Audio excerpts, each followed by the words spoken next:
Salut, c'est Laurie Darmon. Bienvenue dans le podcast Corps à Cœur présenté par Période, un podcast dans lequel on parle de rapport au corps, d'acceptation de soi, avec des artistes, des chanteuses, des sportifs, des personnalités qui ont des images publiques. Dans cet épisode, je reçois l'auteure, compositrice, interprète Marie-Flore. Salut Marie-Flore. Salut Laurie. Comment ça va ? Ça va très bien et toi ? Ça va. Bon. Mais je vais d'abord te demander de te présenter. Je m'appelle Marie-Flore, je suis auteure, compositeur et interprète et je fais des chansons en français. Donc tu exerces un métier qui est exposé publiquement.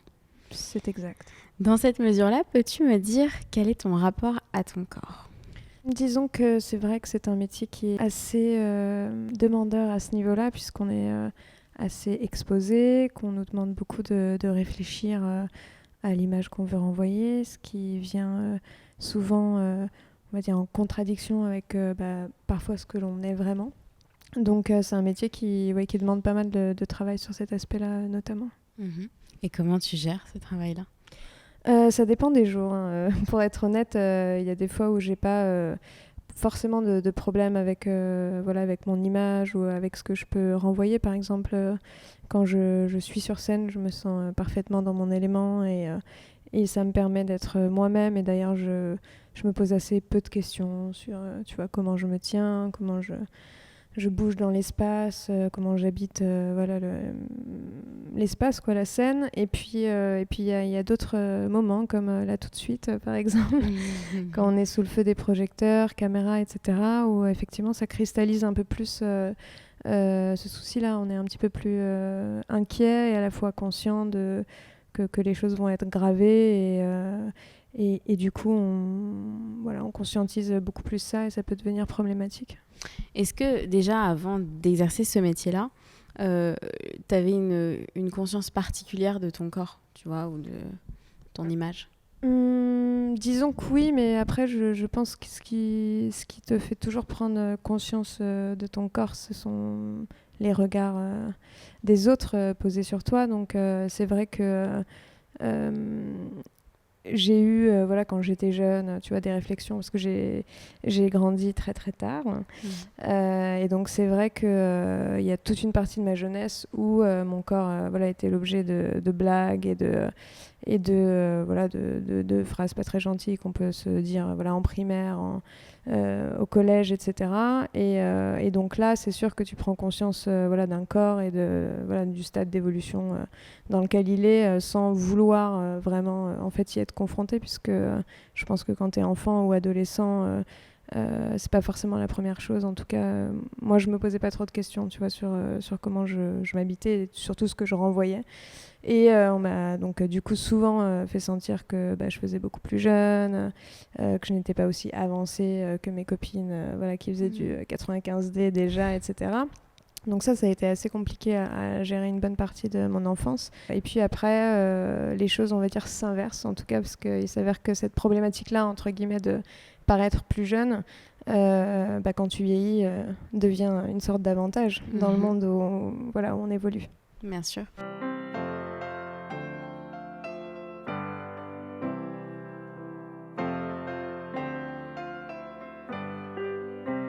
Dans ton projet, tu as eu beaucoup d'images différentes en vrai. Tu as aussi eu plein de vies, ce que je trouve assez passionnant. Et est-ce que justement tu penses que ça te permettait aussi peut-être d'être un peu caméléon, en tout cas de semer n'importe qui voudrait te cantonner à une seule image, etc. Je dirais que ça correspond plus à mon évolution en tant que femme, puisque effectivement j'ai commencé la musique très jeune, quand je devais avoir 18 ans, on va dire, entre guillemets, à m'exposer, à faire des clips, à faire de la musique. Je suis passée par plusieurs milieux, comme tu dis, indie folk, puis en français.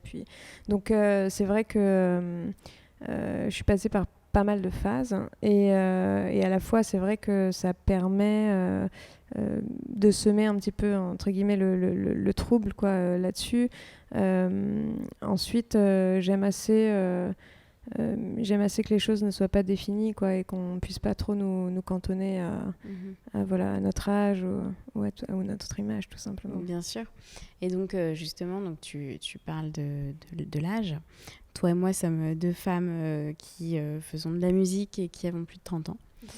Est-ce que tu trouves est-ce que tu ressens que c'est un sujet, ou en tout cas que on nous demande, ou on a cette peut-être plus intériorisé, mais on a besoin de feindre quelque chose de plus jeune? Alors ça, c'est sûr. C'est vrai que moi, j'ai 37 ans, mais ça, c'est sûr. Et puis, c'est une pression là que j'ai commencé à ressentir quand même assez tard, finalement. Mais c'est vrai que dans ce milieu-là, il y a une part très belle qui est faite au jeunisme, à la nouveauté.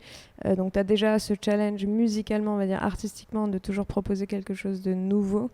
Mais tu as aussi cette injonction, on va dire tacite, de rester nouveau aussi, neuf, comme si les années glissaient sur toi finalement. Ce qui, on le sait, n'est pas le cas, quoi. Et puis, vieillir, c'est quelque chose de beau, mais c'est vrai que dans cette industrie, on est souvent confronté à ça, et ça peut être vraiment des barrières qui se lèvent parce que, on a déjà entendu parler de toi, physiquement, tu ne renvoies plus la fraîcheur qu'il faudrait renvoyer, etc. Alors que c'est vrai que dans la vie, en tout cas, il y a un paradoxe, c'est que, en fait, dans ma vie à moi, plus j'avance et plus je prends en expérience, plus je me sens femme finalement, et à ma place dans ce métier-là, avec des choses à dire, à raconter vraiment dans mes chansons, etc. Là où en fait on voudrait nous faire croire qu'on est de moins en moins crédible et qu'on a de moins en moins notre place, alors plus on est âgé finalement, plus on peut porter un message réfléchi, et raconter un réel vécu. Bien sûr. Non, mais c'est vrai que c'est très intéressant. Il y a deux mouvements contraires, en fait. Exactement. Bien sûr. Et comment toi, tu le ressens, du coup? C'est pas facile tous les jours, je dirais, parce qu'évidemment, tu as aussi ta place à toi en tant que femme dans ta vie privée, quoi, tu vois, dans tout ce qu'il y a d'intime, qui se meut, qui avance, qui bouge, qui grandit. Et à la fois, tu es dans un métier où tout ça est assez quand même compliqué à aborder. Donc c'est assez contradictoire finalement, parce que moi j'ai très envie d'assumer tu vois, de plus en plus ce côté femme d'un grand âge. Non mais je plaisante, mais et c'est vrai que parfois je peux sentir en fait tu vois, la réticence d'un certain entourage, ou en tout cas d'une industrie vis-à-vis de ça, quoi, qui nous encourage pas forcément en fait, et même moi du coup ça déteint, hein, tu vois, parfois tu peux te laisser avoir, voilà quoi. Moi ça m'arrive très très souvent tu sais, quand tu fais des séances photos, des clips, que tu es constamment en face de toi-même, quoi, sur papier glacé. Tu finis par tu vois, plus aimer ton visage, voir qu'il y a tout qui part un peu en vrille, etc. Et ça crée des complexes là où finalement il n'y a pas de raison d'en avoir, quoi. Est-ce que du coup tu crois que toi-même ça t'influence pour participer à ce jeunisme, ou c'est en tout cas pour feindre, ou en tout cas on va dire accentuer ce jeunisme-là, accentuer quelque chose de plus jeune, accentuer un truc, ou est-ce que c'est quelque chose qui t'est plutôt, entre guillemets, avec des gros guillemets, imposé? Je pense que la vérité se trouve au milieu de tes deux questions et de tes deux options. Il y a une partie effectivement où quelque part, on a beau reprocher ce règne du jeunisme, je trouve que c'est quelque chose finalement d'assez humain, que de vouloir rester dans ces belles années, quoi, ou en tout cas celles qu'on nous dit qu'elles sont les plus belles, et à la fois évidemment ne serait-ce que par un petit regard, une petite phrase, etc. On nous fait aussi parfois comprendre qu'il faudrait avoir entre guillemets une image un peu plus fraîche, quoi, tu vois, voilà. Et donc parfois ça part de moi, parce que comme je te dis, notre esprit est très retors, quoi, donc des fois on s'impose des choses inconsciemment, quoi, qu'on calcule même pas, et puis on réfléchit ensuite. Mais c'est vrai que c'est tout le temps des questions qui tournent quand même dans la tête de jusqu'où jusqu'où aller quoi, sur cette question de l'image, voilà. Se rajeunir ou pas. Voilà. Et je vais prendre le contre-pied de mon propos. Est-ce que parfois tu te dis, en vrai, là, on attend, enfin, une meuf de cet âge-là, on n'attend plus qu'elle fasse ça. Ça ferait bizarre si elle faisait, si elle mettait ce genre de fringues, si elle avait ce genre d'attitude sur scène. Enfin, tu vois, en tout cas, un truc où, du coup, il y a une limite de fait. Et est-ce que ça t'arrive ? Ouais, et puis j'irais même plus loin que ta question, c'est-à-dire qu'au-delà de ce qu'on s'autorise à faire sur scène ou en termes d'image, moi j'ai vraiment des phases où je suis baignée dans cette, dans cette pensée que, passé 40 ans, j'aurais plus ma place sur scène, par exemple, en tant que femme, tu vois. Plus ma place dans la musique, etc. Parce que finalement, on a quand même assez peu d'exemples de femmes qui perdurent dans ce milieu, là où les hommes, tu vois, c'est, tu vois les vieux beaux, quoi, tu vois. Voilà, quand t'as 50 ballets et tout, tu continues à faire de la musique et au contraire, c'est encore mieux. C'est vrai que nous, en tant que femmes, souvent, ça nous laisse une image on va dire de célébrité un peu flétrie. Et ça se constate aussi dans le cinéma. En fait, dans tous les métiers d'image, finalement, on se rend compte que quand tu es une femme, effectivement, il y a un peu une date de péremption inconsciemment imposée. Ouais, bien sûr.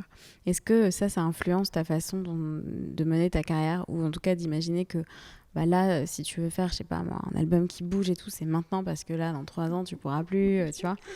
Ouais, avec mes béquilles et mes bas de contention. Parce que, attention, à la quarantaine, après, on fait plus. C'est sûr que, je pense que j'ai des questionnements certains là-dessus, et c'est vrai que ce sont des questions qu'on se pose, quoi, de qu'est-ce qu'on va continuer à s'autoriser à faire passer un certain âge, quoi. Et moi, j'ai pas encore trouvé la réponse à cette question, mais ce qui est certain, c'est que dans le fond, il y a comme un truc peut-être que j'ai absorbé malgré moi, mais qui me fait me dire, tu vois, à penser des solutions B, etc., à passer un certain âge, quoi, en me disant, effectivement, ma place sera plus dans la musique, ne sera plus sur scène, passer un certain moment. Bon, ce qui est terrible, parce qu'en fait, j'ai absolument pas envie d'arrêter la musique ni rien, mais... Ça n'a aucun rapport, en plus, avec ni la voix, ni la musique, tu vois. Absolument pas, mais ce que je te dis, c'est là où ce métier est très retors, quoi. C'est que finalement tout est imbriqué, et même si on a encore des choses à dire, est-ce qu'on va nous les laisser encore dire, quoi. C'est ça la question, en fait. Ouais, bien sûr. Est-ce que tu as eu des épisodes où tu as dû t'opposer par rapport à des images justement qu'on aurait voulu t'imposer, quoi?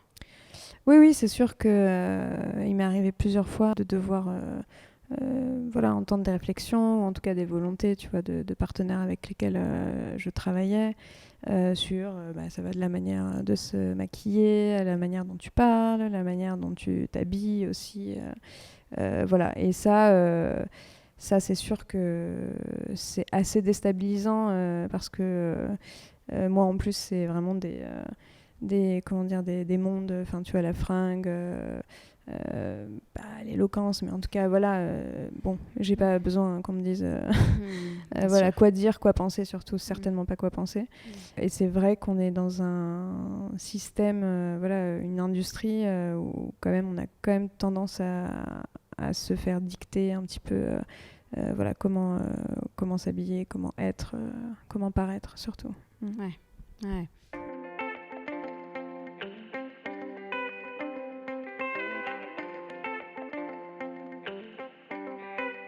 Est-ce que tu sens que si tu t'habillais, par exemple, de manière un petit peu plus masculine, on te ferait une réflexion, etc. Est-ce que tu sens que c'est très genré comme propos ou comme problème?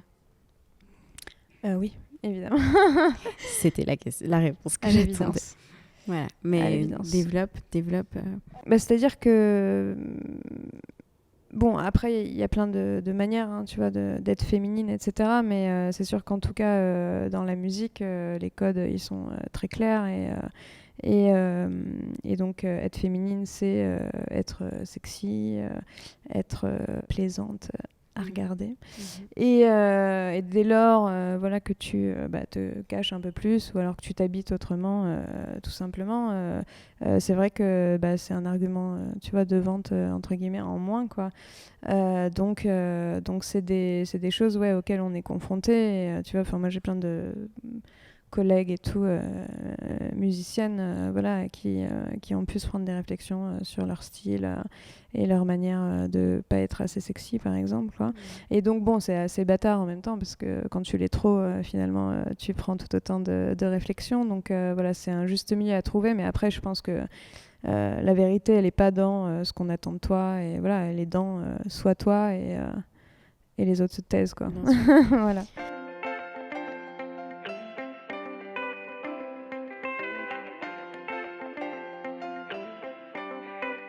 Dans cette idée justement de l'âge, et toutes ces réflexions là, je les comprends parce que je les connais. Par exemple, cet été, à un moment donné, je voulais faire un reel où je faisais une chorégraphie sur une chanson à moi. Et je me suis pris la tête pendant toute la journée. J'étais avec une copine qui fait aussi de la musique. Et je lui disais, mais je peux pas faire une chorégraphie que je vais poster sur TikTok à mon âge. Elle me disait, mais t'es une malade ou quoi? Tu fais ce que tu veux. Détente, c'est pas du tout bizarre. Bref, et en fait, au final, je l'ai partagé, mais j'avais même mis en story, on a 12 ans ou un truc comme ça. Tu vois, je pouvais pas l'assumer pleinement. Quel est ton rapport au réseau? On va dire que j'ai pas grandi forcément avec, puisque c'est arrivé déjà assez tard dans nos vies, quoi. J'ai toujours eu un peu du mal à m'y mettre, et je dirais qu'ils sont nos meilleurs amis parfois, comme ils peuvent être nos meilleurs ennemis. Moi, je sais que par exemple les réseaux type TikTok, chorégraphie, etc., c'est pas tant que je m'autorise pas, mais c'est plus que c'est très loin de moi, en fait, quoi. J'arrive pas à comprendre, ou en tout cas à prendre du plaisir, tu vois, à utiliser ces médiums-là. En revanche, le rapport que j'ai au réseau est assez paradoxal, quoi, assez blanc-noir, quoi, parce que à la fois ça nous permet d'être en lien, tu vois, avec les gens qui nous écoutent, à recevoir beaucoup de compliments, ce qui est extrêmement important quand nous faisons de la musique, parce que voilà, ça nous rassure et ça nous fait plaisir. Et à la fois, ce sont des plateformes qui, en tout cas, là pour rebondir sur ces questions d'image, etc., te renvoient constamment à ce que tu es, te font entrer dans des schémas constants de comparaison à l'autre, évidemment, hein. Et puis, voilà, tout ce truc de beauté où finalement tu finis par te trouver très moche en te regardant dans cette caméra. Voilà, tu vois, moi je supporte plus, tu vas te faire un selfie et tout, c'est impossible. Et est-ce que parfois on te fait sentir justement que là, si tu veux pouvoir continuer à être bankable dans la musique, il faut que vraiment t'habites tes réseaux. Enfin, tu vois, on voit beaucoup on va dire, la nouvelle génération se lance vraiment via les réseaux. On peut difficilement aujourd'hui envisager quelqu'un qui fait de la musique ou qui va commencer une carrière s'il n'existe pas d'abord sur les réseaux. Nous, on n'est pas nés dans en tout cas, on n'a pas évolué au tout début dans une génération comme ça, une époque marquée par ça. Est-ce que là, comment tu le gères, et autour de toi surtout, qu'est-ce qu'on te... Autour de moi, c'est vrai que les réseaux, comme tu dis, c'est un peu devenu le nerf de la guerre, quoi, pour le développement en musique. Donc c'est vrai que, de manière générale, je pense que c'est le cas pour tous les artistes. On les pousse tous à utiliser le maximum les réseaux, voilà. Voilà, bon, après, moi, c'est vrai que j'ai un regard assez dur et très critique là-dessus, puisque ça me gêne, quoi, tu vois. Je vois des trucs passer où je suis très gênée. Bon, moi, disons que ils vont pas aimer ça, mais mes partenaires sont un petit peu mal tombés, parce que c'est vrai que franchement, je suis vraiment une tête de mule avec ça, quoi. Souvent... on est en réunion, on me dit ouais, faut faire ci, ça, et je suis là, yes, of course, je vais tout faire et tout. Et puis finalement, en fait, je n'en fais jamais rien, parce que toujours ce truc de recul, de last minute, quoi, en me disant mais est-ce toi? Non, ce n'est pas toi, donc tu vois. Ouais, et donc en fait, finalement, je finis par noyer le poisson, tu vois, invoquer un rendez-vous chez le docteur. Ouais, j'ai pas eu le temps, désolé. Bon. et donc voilà, et c'est vrai que je suis assez mauvaise élève là-dessus. Alors, tu vois, si on pousse plus loin, on se dit c'est presque tu vois, de l'autosuicide, quoi, de carrière, quoi, parce qu'en fait, c'est tellement quasi que basé sur ça. C'est-à-dire que le marketing, on va dire l'image, coûte un fric dingue. Sauf que là, c'est 0 € puisque en fait, tu capitalises tout sur des réseaux qui sont accessibles à tous, etc. Donc, c'est pas des émissions de télé à payer, c'est pas tu vois, des affiches en 4x3 dans le métro. Donc, évidemment, tout le monde pousse les artistes, tu vois, à utiliser les réseaux. Donc, moi, je pense que c'est génial si tu es en phase avec ça, quoi, tu vois. En revanche, je sais pas, je pense que j'ai une dimension vraiment trop importante que j'accorde à l'intime, à la sphère du privé, etc., qui, en fait, génère un certain malaise chez moi de par mon reflet, de ce que je vais renvoyer aux gens, de passer un certain truc. Tu vois, je fais des chansons très intimes, mais passer ça, est-ce que j'ai envie de donner plus, quoi. C'est ça la question, voilà. Est-ce que, et je vais poursuivre un peu plus, du coup, un peu plus loin dans cette réflexion-là, est-ce que du coup, tu aurais presque l'impression qu'en fait, au lieu de servir ta musique, ça la desservirait? Ouais. Oui, tu as raison. C'est vrai que je pense quand tu écris une chanson et que tu t'appliques vraiment à le faire, quelque part, tout est dit dedans. Quand tu fais des concerts, tout est dit.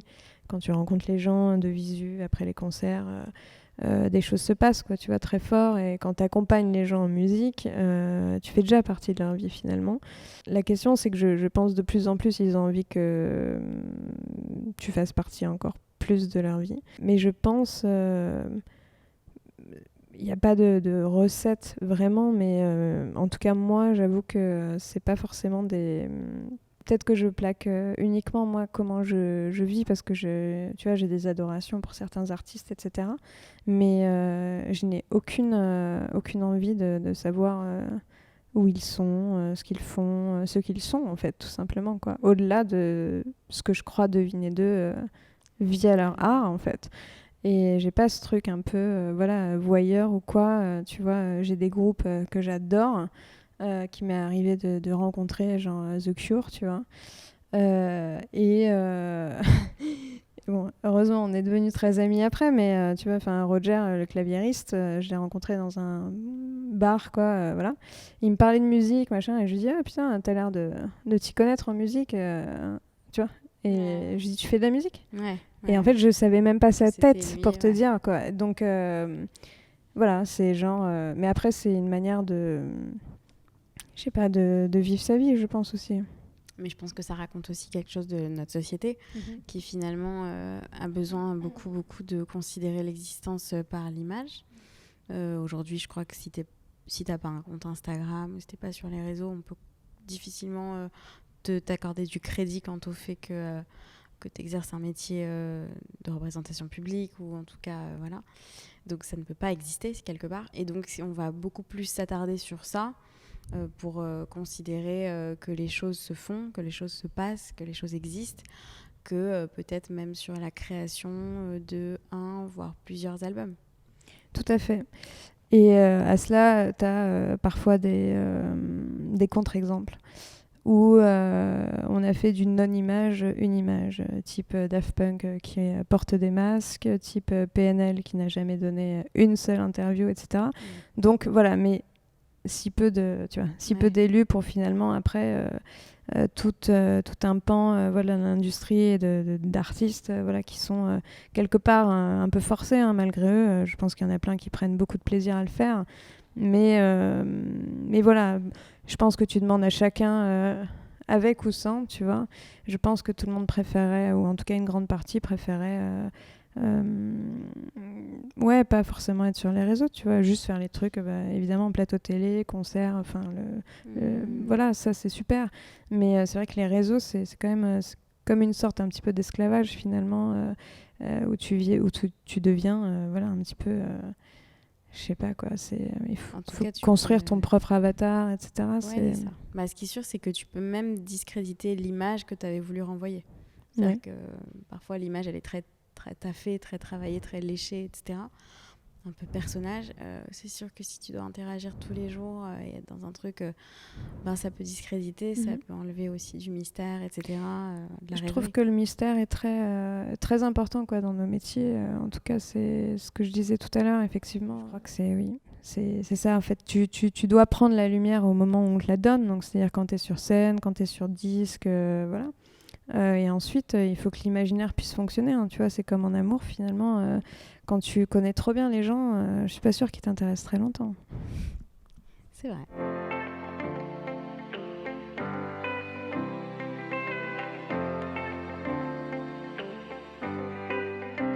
Ok, et je vais avoir une dernière question.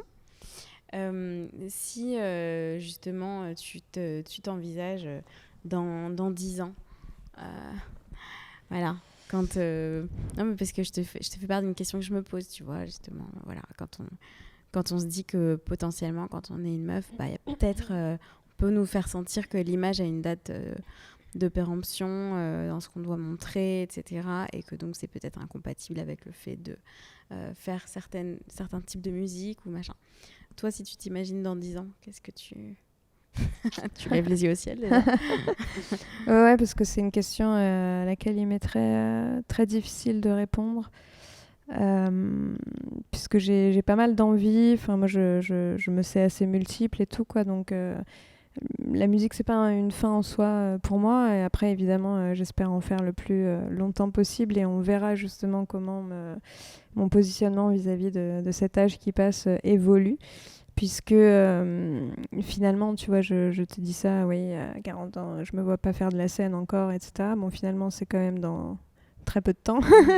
Et je me suis jamais sentie autant à ma place et autant en place. Donc finalement, voilà, est-ce que voilà, ces barrières, ces images un peu préconstruites que je me suis faites vont tomber voilà, avec les années qui vont passer je l'espère et on verra.